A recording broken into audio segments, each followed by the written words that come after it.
Bon, est-ce que cet épisode de SmackDown est dans la continuité de la hype qu'on a eue du côté de SummerSlam? Eh ben j'ai envie de dire non. What's up les Catchadits, c'est Jimbo et on est parti pour revenir sur ce qui s'est passé lors du SmackDown du 9 août 2024. Un épisode de SmackDown qui s'est déroulé du côté de Tulsa dans l'état d'Oklahoma. Un épisode de SmackDown que beaucoup de Catchadits attendaient avec impatience, surtout depuis le retour de Roman Reigns du côté de SummerSlam qui a démoli Solo Sikoa et qui a permis à Cody Rhodes de conserver son titre de champion. Surtout depuis que la WWE a annoncé sur les réseaux sociaux que Roman Reigns ferait son retour lors de cet épisode de SmackDown. Qu'est-ce que Roman Reigns a lancé officiellement sa rivalité contre Solo Sikoa pour tenter de récupérer son titre de chef tribal? Ou bien est-ce que Roman Reigns a décidé dans un premier temps de s'occuper de Cody Rhodes avant de s'en prendre à Solo Sikoa?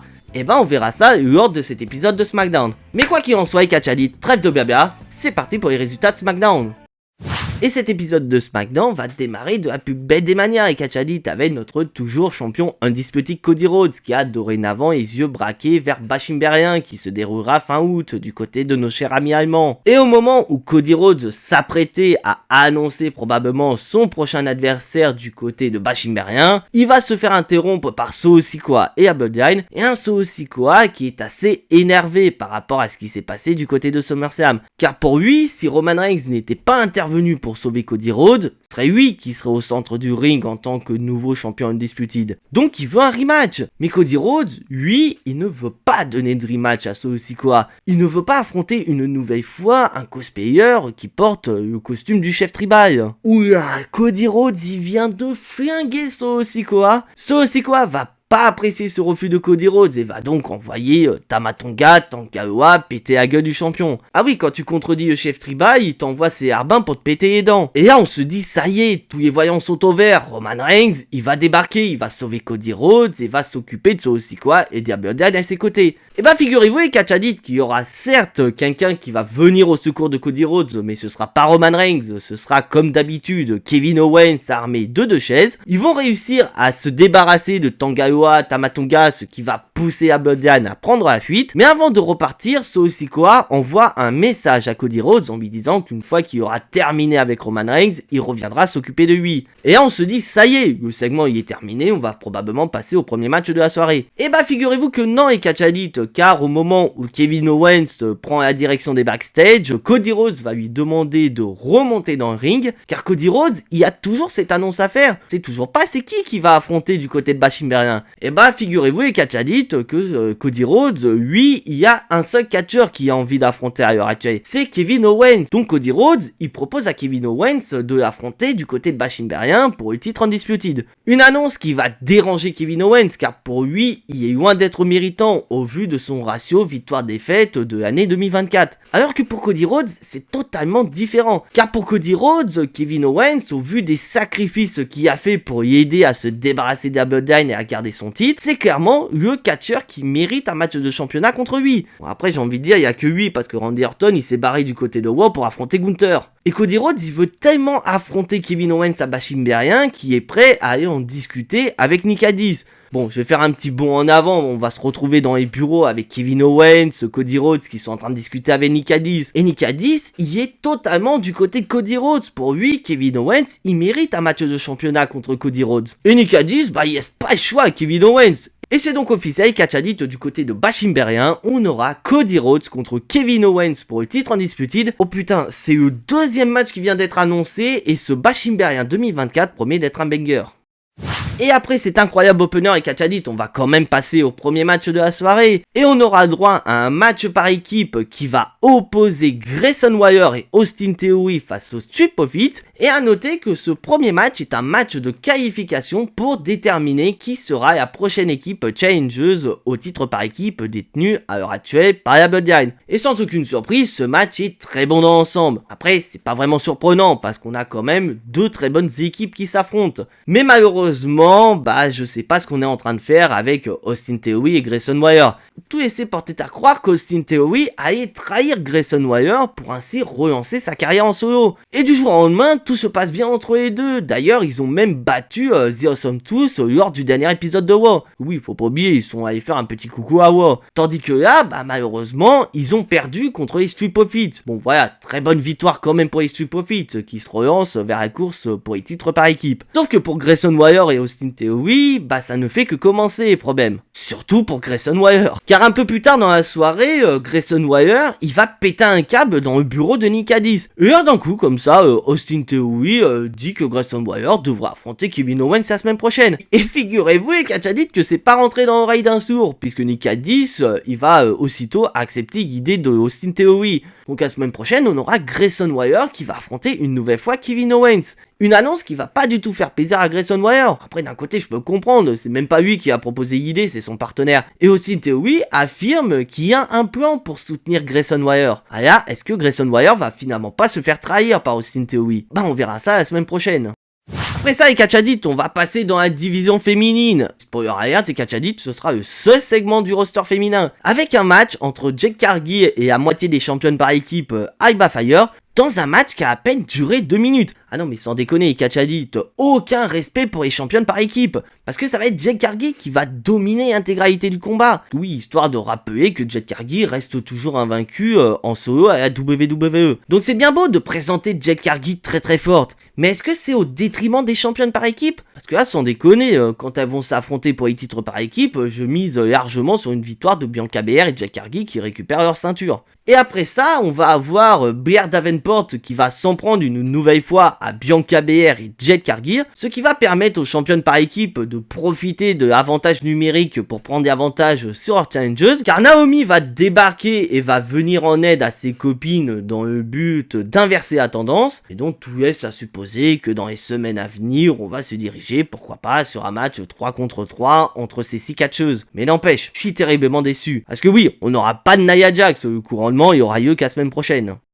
Mais en parlant de champion, justement, on va parler de notre nouveau champion des États-Unis, LA Knight. Un LA Knight qui va revenir sur sa victoire face à Logan Paul du côté de SummerSlam. Maintenant qu'il est champion, LA Knight, il sait très bien qu'il y a une énorme cible sur la tête. Justement, en parlant de cible, il va se faire interrompre par Santos Escobar, qui félicite ce dernier d'avoir remporté le match face à Logan Paul. Et Santos Escobar va conseiller LA Knight de profiter de son règne de champion des États-Unis. Car une fois qu'ils seront face à face, Santos Escobar, il va le battre et mettre fin à son règne assez court en tant que champion. Mais LA Knight va rappeler quelque chose d'important à Santos Escobar. Car avant de pouvoir affronter LA Knight pour le titre de champion des États-Unis, il doit d'abord battre Andrade. Et justement, c'est parti les catchadits, Andrade contre Santos Escobar pour déterminer qui affrontera LA Knight pour le titre de champion des États-Unis. Dans un excellent combat, je vous cache pas, c'est pour moi le meilleur match de la soirée. Et ça fait plaisir de voir ces deux-là s'affronter pour avoir un match de championnat pour le titre de champion des États-Unis. Quand même avoué, quand Logan Paul était champion des États-Unis, il n'y avait pas cette compétition autour du titre de champion des États-Unis. Tandis que là, avec LA Knight, tout est en train de changer concernant ce titre de champion des États-Unis. Et pendant le combat, on va avoir Apollo Crews et Baron Corbin qui vont intervenir pour s'occuper de la Legado del Fantasma à l'extérieur du ring. Donc là, on se dit, ça y est, le match va se dérouler de la plus bête des manières, avec une victoire plus que clean, que ce soit pour Santos Escobar ou Andrade. Sans aucune surprise, Elektra Lopez va intervenir dans le match pour aider Santos Escobar. Mais c'est pas cette intervention qui va faire pencher la balance, car au moment où Andrade s'apprête à en finir une bonne fois pour toutes avec Andrade,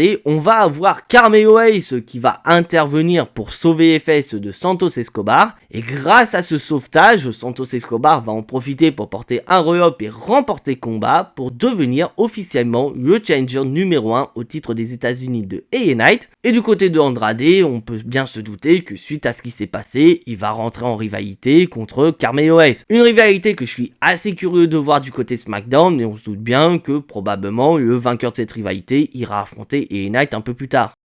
Et il est temps maintenant de passer au match main event de cet épisode de SmackDown et Catch Addict, avec le deuxième match de qualification qui va opposer DIY au Pretty Daddy. Et ça me fait chier les Catch Addict, parce que les Pretty Daddy restent quand même une très bonne équipe du côté de SmackDown. Mais le gros problème, c'est qu'ils sont très mal utilisés. Après, j'ai envie de dire, DIY c'est pareil, depuis qu'ils ont perdu leur titre par équipe, ou même quand ils étaient champions, ils étaient très mal utilisés. Mais quoi qu'il en soit, on a quand même un très bon combat de 5 minutes entre ces deux équipes. Parce que oui, il faut quand même laisser du temps pour le segment main event, donc on y va très vite dans ce combat. Mais n'empêche, c'est un match assez rapide, mais ça reste quand même un très bon combat entre DIY et Pretty Daddy. Mais malheureusement, pour les Pretty Daddy, voilà, ils sont juste là pour dire qu'il manque une équipe pour faire un match de qualification. Puisque ça va être DIY qui vont remporter le combat et iront affronter les Street Profits pour déterminer quelle équipe ira affronter Abaddon pour les titres par équipe.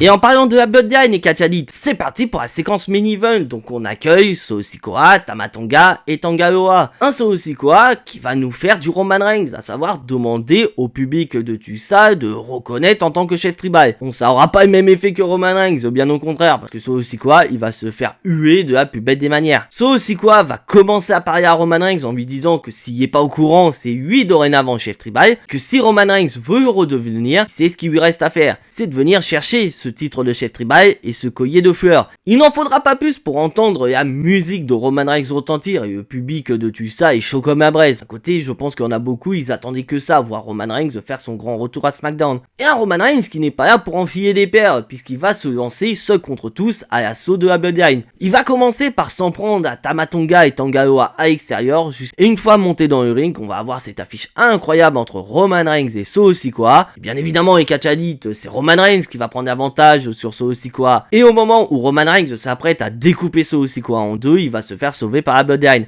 Roman Reigns va voir dans le ring ce fameux collier symbolisant le pouvoir en tant que chef tribal de Abaddon. Alors que tout semblait croire que Roman Reigns allait enfiler ce père pour revendiquer sa place en tant que chef tribal de Abaddon, il va se faire attaquer dans le dos par Tama Tonga et Tanga Loa, et Tama Tonga va redonner ce collier à Solo Sikoa, et dans une situation d'infériorité numérique, Roman Reigns semblait très mal parti contre Abaddon. Mais voilà, c'est pas n'importe qui contre Abaddon, c'est Roman Reigns. Roman Reigns, lui, il en a rien à foutre, qu'il soit 2, 3, 4 contre lui, il va littéralement démolir Tama Tonga et Tanga Loa. Ah non, à lui tout seul, il a démoli tout Abaddon. Et il va regarder Solo Sikoa droit dans les yeux et lui envoyer un message très clair. Il est là pour reprendre sa place dans Abaddon en tant que nouveau chef tribal.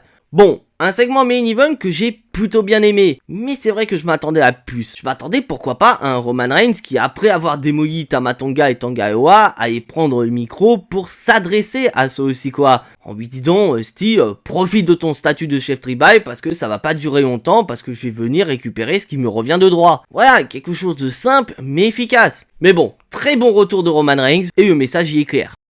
Bon, maintenant les Catch Addict. Est-ce que cet épisode de SmackDown était bon? Bah la réponse c'est oui. Mais est-ce que cet épisode de SmackDown est à la hauteur de ce qu'on a eu depuis SummerSlam? Et bah j'ai envie de dire non, parce que clairement cet épisode de SmackDown est à des années-lumière en dessous de ce qui est arrivé lors du dernier épisode de Raw. Parce que certes on avait beaucoup d'attentes avec le retour de Roman Reigns à SmackDown, mais le gros problème c'est que tout est centré autour de Cody Rhodes, Abaddon et Roman Reigns. Le reste, ça reste très moyen. Les matchs par équipe sont certes plutôt bons, le match féminin est facilement oubliable, on a certes LA Knight qui apporte un parfum de renouveau pour le titre des États-Unis. Le mec à peine arrivé, il connaît déjà son nouveau challenger. Alors que Logan Paul, lui, clairement, il serait reparti pour 6 mois d'absence. Donc ça montre que du côté de SmackDown, il y a un vrai déséquilibre entre le main event et la mid-card.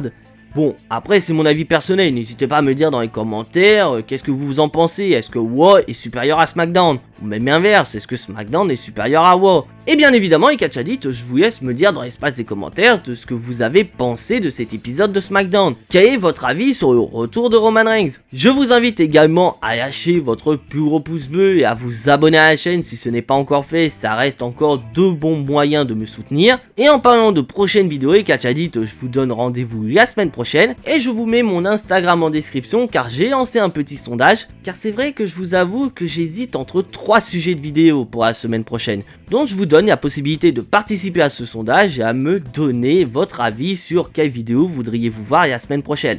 Et concernant les deux sujets de vidéos qui seront pas retenus, rassurez-vous, ils arriveront quand même sur la chaîne. Juste que voilà, j'ai envie de me concentrer sur un sujet qui pourrait vous intéresser. Mais voilà, j'ai quand même envie que vous participiez un minimum dans une vidéo. Voilà, c'est dit. Mais quoi qu'il en soit, on n'oublie pas le plus important. Soyez tous très fiers d'être des Catch Addicts. C'était Jimbo, et à la prochaine.